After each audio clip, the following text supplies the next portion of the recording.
Bihar all exam करके reasoning के कौन कौन ऐसे चैप्टर हैं इम्पॉर्टेंट, उसको एट अ टाइम याद करिए। हे एवरीवन, कैसे हैं फ्रेंड्स? मैं उम्मीद कर रही हूँ आप सब बहुत अच्छे होंगे। फ्रेंड्स, अगर आप बिहार दरोगा की तैयारी कर रहे हैं और आप एक सीरियस कैंडिडेट हैं और आप चाहते हैं कि आपका जो सिलेक्शन है वो ना सिर्फ पीटी में हो, मेंस में हो, बल्कि आपका सिलेक्शन फाइनल मेरिट लिस्ट में भी हो, तो आपको ऑल सब्जेक्ट पे कमांड करना चाहिए। मैं ऐसा इसलिए कह रही हूँ फ्रेंड्स कि मोस्ट ऑफ दी जो स्टूडेंट होते हैं ना, वो सोचते हैं कि मैथ रीजनिंग तो बहुत कम पूछा जाता है, मैथ तो थोड़ा पढ़ भी लेते हैं, ठीक है, लेकिन रीजनिंग को तो यूँ हल्के में लेते हैं। लेकिन पता है जो चीज़ को हम हल्के में लेते हैं ना, वही हमें फंसाती है। जो भी रिसेंट में 1275 वाली दरोगा का जो मेंस लिया गया है ना, उसमें पता है 20 क्वेश्चन रीजनिंग से आए हुए हैं एंड ओनली 5 क्वेश्चन मैथ से।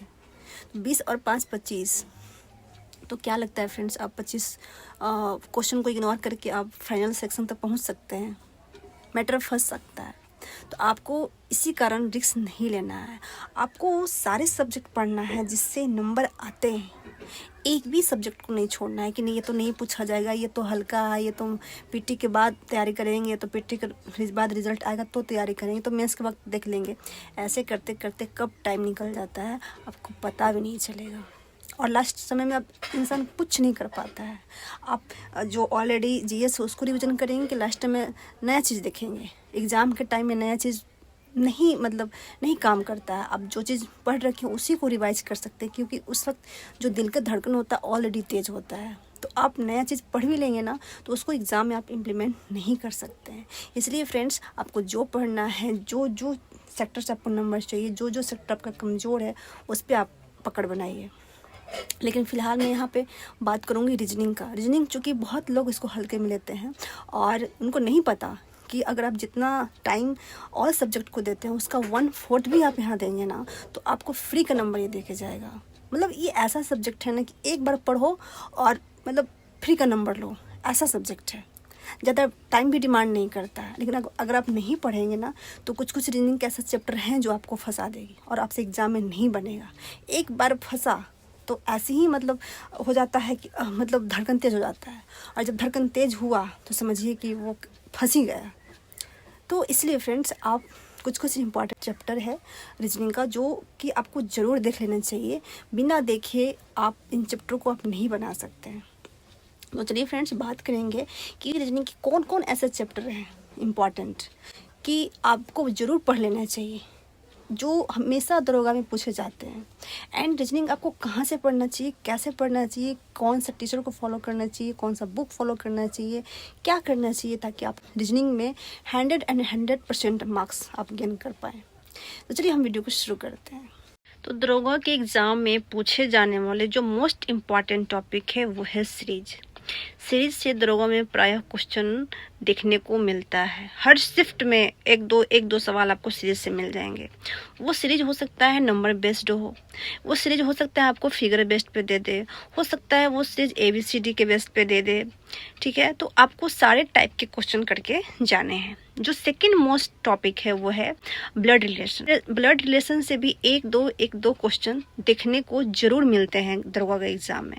एंड जो थर्ड मोस्ट है चैप्टर रीजनिंग का, वो है आपको कोडिंग एंड डिकोडिंग। इसके अलावा और भी इम्पॉर्टेंट कुछ चैप्टर हैं, उसको आप देख लीजिए। क्लॉक है, कैलेंडर है, सिटिंग अरेंजमेंट है, डायरेक्शन है, क्यूब है, डाइस है, प्रोबेबिलिटी है। प्रोबेबिलिटी भी थोड़ा आप देख सकते हैं। प्रोबेबिलिटी भी 1-2 नंबर, एक पासे को 5 बार फेंका जाता है, 4 आने की प्रायिकता क्या है, इस तरह के सवाल अक्सर पूछे जाते हैं। 1-2 दे देता है, तो इस टाइप के भी आप सवाल करके जाने से आपका वो बेहतर रहेगा। इसके अलावा भी आपकी रीजनिंग कुछ इंपॉर्टेंट टॉपिक है, लाइक फिगर काउंटिंग है। वो बहुत सारा फिगर दे देगा, पूछेगा इसमें कितने त्रिभुज हैं, इसमें कितने चतुर्भुज हैं, ऐसे करके। एंड जो सेकंड है वो है सिलोजिज्म है, जैसे कि सभी बिल्लियाँ चूहे हैं, सभी चूहे नारंगी है ना, तो बताइए इनमें कौन सा निष्कर्ष सही है, इस टाइप का क्वेश्चन। एंड एजप्शन मतलब धारणा, आप कुछ स्टेटमेंट देगा, उस पर धारणा बताएगा, पूछे कौन सा एजप्शन सही हो सकता है। एंड जो थर्ड है वो है डायरेक्शन भी बहुत एक दो क्वेश्चन दे दिए जाते हैं कि राम ने 10 किलोमीटर पूरब चला, उसके बाद उत्तर गया, उसके बाद दाएं मुड़ा, उसके बाद बाएं मुड़ा, फिर 80 डिग्री के कोण पे घूम गया। तो बताइए अभी वो अब जो पूर्व जो दिशा था उस दिशा से किस दिशा की ओर है। तो इस टाइप के क्वेश्चन पूछे जाते हैं। तो इस टाइप के क्वेश्चन आपको तैयार कर लेने हैं। अब बात करते हैं कि ये सारे चैप्टर करना कैसे है, कहाँ से करना है। देखिए फ्रेंड्स, आपके अगर बेसिक बिल्कुल ख़राब है, बिल्कुल आपको रीजनिंग नहीं आती है, देन आपको कोई टीचर का सहारा लेना पड़ेगा। तो मैं आपको रिकमेंड करूँगी, यूट्यूब पे एक सर हैं अनुभव धनकर सर, जो कि बिहार योद्धा चैनल पे पढ़ाते हैं। उनके 11 वीडियोस पड़े हुए हैं। वो 11 वीडियोज़ को आप अच्छे से देख लेंगे। अच्छे से देखने का अगेन मेरा मतलब है कि आप उसको न सिर्फ देखेंगे बल्कि उसके साथ साथ आपके अपने कॉपी पे उसका नोट्स भी बनाएंगे। जैसे कि जो मैंने इंपॉर्टेंट चैप्टर बताया, जैसे clock, calendar and sitting arrangement and dice cube, इस सब के कुछ कुछ कॉन्सेप्ट होते हैं जो आपको अपने नोट्स में बनाने ही होंगे। हर बार आप पढ़ेंगे, हर बार आप भूल जाएंगे। तो क्या आप बार बार वीडियो देखेंगे? वीडियो देखने में काफ़ी टाइम वेस्ट होता है। तो इस वजह से आप क्या करेंगे ना कि अपने नोट्स पे सुंदर सुंदर राइटिंग में उसको नोट डाउन कर लेंगे, ठीक है। और साथ साथ में जो सर बताएंगे, जो सर क्वेश्चन करवाएंगे, वो क्वेश्चन को अपने से करने का प्रयास करना है। देन फिर आपको अगर आप भूल रहे हैं, आपसे नहीं बन रहा है, तो फिर सर जो सोल्यूशन बताएंगे ना उसको आपको करना है। जब आप इतना कर लेंगे ना तो आपको एक कॉन्फिडेंस आ जाएगा, एक समझ आ जाएगी, एक कॉन्सेप्ट आ जाएगा। और फिर आप जब लगे कि हाँ मैंने जो सर बताया उसको अच्छे से कर लिया हूँ और नोट्स भी बना लिए हैं, तब आपको क्या करना है कि आपको किरण का बिहार ऑल एग्ज़ाम करके मैथ एंड रीजनिंग का बुक आता है, वो आपको ले लेना है। उस बुक में बिहार के जितने भी एग्ज़ाम हुए हैं, BPSC एंड बिहार दरोगा, पुलिस, मद्य निषेध, इस सारे एग्ज़ाम है उसके जो क्वेश्चन है मैथ एंड रीजनिंग का उसमें दिए हुए हैं। तो उसमें ये होगा कि आपको एक पैटर्न पता चल जाएगा फ्रेंड्स कि कैसे कैसे क्वेश्चन पूछे जाते हैं, और उसी बेस पे आप तैयारी कीजिएगा। क्योंकि आपने कॉन्सेप्ट तो पढ़ ही रखा है, तो वो मुझे लगता है कि वो आप इजीली कर जाएंगे, कोई दिक्कत ही नहीं होने वाला है। जब आपके मोस्ट जो इम्पोर्टेंट टॉपिक है हो जाए ना, तो जो मैंने बताया बाद का जो टॉपिक उसको भी अच्छे से कर लेना है। उसको अच्छे से करने के लिए आपको क्या करना है कि आपको मैंने जो अपना रीजनिंग पढ़ा था वो पढ़ा था राहुल सर से, reasoning bye Rahul Mishra sir. आप खोलेंगे ना तो माई पाठशाला जो चैनल है उस पर वो पढ़ाए हुए हैं, उसमें वो सारे टॉपिक पढ़ाए हुए हैं। तो अगर आप चाहें तो आप उनसे भी पढ़ सकते हैं। मैंने उन्हीं से पढ़ा था, लेकिन एज योर चॉइस, जिससे आपको पढ़ने का मन करता है। ये दोनों ही टीचर बहुत ही बेस्ट है। हालांकि टीचर सब अच्छे ही होते हैं, कमियां हम में होती हैं कि हम अच्छे से नहीं पढ़ते हैं, हम अच्छे से कॉन्सेप्ट को नहीं समझते हैं, हम जितना चाहिए उतना मेहनत नहीं करते हैं। इसकी वजह से हम वो सफल नहीं होता है या फिर कुछ कमियाँ रह जाती हैं। तो आप वहाँ से भी कर सकते हैं। और उनसे भी पढ़ने में आपको सेम प्रोसीजर को दोहराना है कि आपको नोट्स बनाने हैं, आपको मल्टीपल टाइम्स उसको रिवाइज करना है, एंड जो क्वेश्चन बताते हैं उसको भी रिवाइज करना है, एंड देन आपको बुक से भी रिवाइज करना है। और जो सबसे बड़ी जो लास्ट में जो सबसे बड़ा वो जो काम करना है वो है प्रैक्टिस सेट और प्रीवियस ईयर। इसको तो आपको भूलना ही नहीं है। ये तो मतलब सपने में भी चलना चाहिए, ठीक है। तो साथ साथ में आपको ये सब तो चलता ही रहेगा, साथ में पैरेलली समानांतर रूप से आपको प्रैक्टिस सेट भी लगाना है।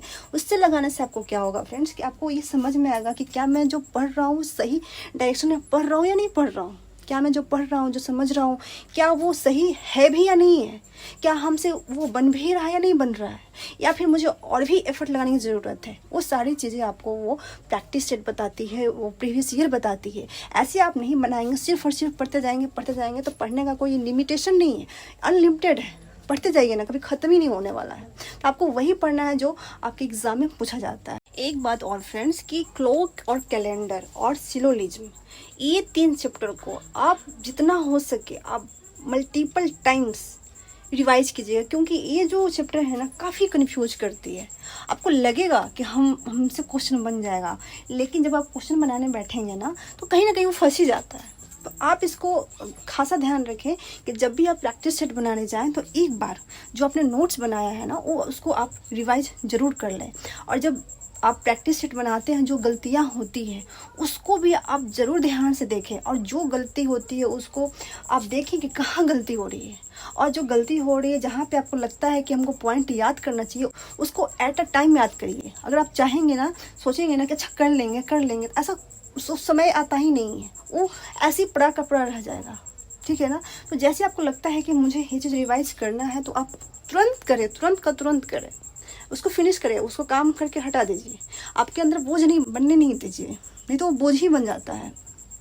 मैं पुनः आपको बोलूँगी कि आप कोई भी एक टीचर को पकड़ें, मैंने जो बताया उसको भी पकड़ सकते हैं, या फिर आपको जो लगता है अपने से उसको भी आप पकड़ सकते हैं। एक टीचर पर स्टिक रहिए, एक नोट्स बुक बनाइए, एक प्रैक्टिस सेट लीजिए, प्रीवियस ईयर लीजिए, जो मैंने को बताया है वो बुक उसको लीजिए और बार बार उसको रिवाइज करिए। अगर आप रिवाइज करते हैं, आपको लगता है कि मैं ये चीज़ें बार बार भूल रहा हूँ या भूल रही हूँ, उसको अलग कॉपी में नोट डाउन कीजिए, है ना। आपको जब जब लगे कि मैं भूलने वाला हूँ, ये तो अंतरात्मा को फीलिंग आ जाती है कि अच्छा मैं उस कॉन्सेप्ट को लगता है कि ओझल हो रहा है, तो आप जब जब आपको ऐसा लगे तब तब आप उस कॉन्सेप्ट को याद करिए। जब आप ऐसे लगातार करेंगे ना 2 महीने 3 महीने ना, तो आपकी जो रीजनिंग का जो कॉन्सेप्ट है ना धीरे धीरे बिल्ड होना शुरू हो जाएगा। और आपके अभी पीटी में ही टाइम है, पीटी एक्सपेक्टेड डेट है आपका 18/1 है ना, 18 को शायद में भी हो सकती है, तो अभी पीटी में ही टाइम है। मीन्स उसके 2 महीने के बाद होगा, तो आपके पास अभी अच्छा समय है। अगर आप इस समय में आपकी यूटिलाइज कर लेंगे ना, तो आपके जो स्कोर है, आपके मेंस के जो स्कोर है ना, वो मतलब बाकी लोगों से अप रहेगा। और आपको पता होना चाहिए कि मेरिट लिस्ट में जो मेरिट बनता है ना, वो मेंस के जो नंबर होते हैं उसी के बेस पे बनता है।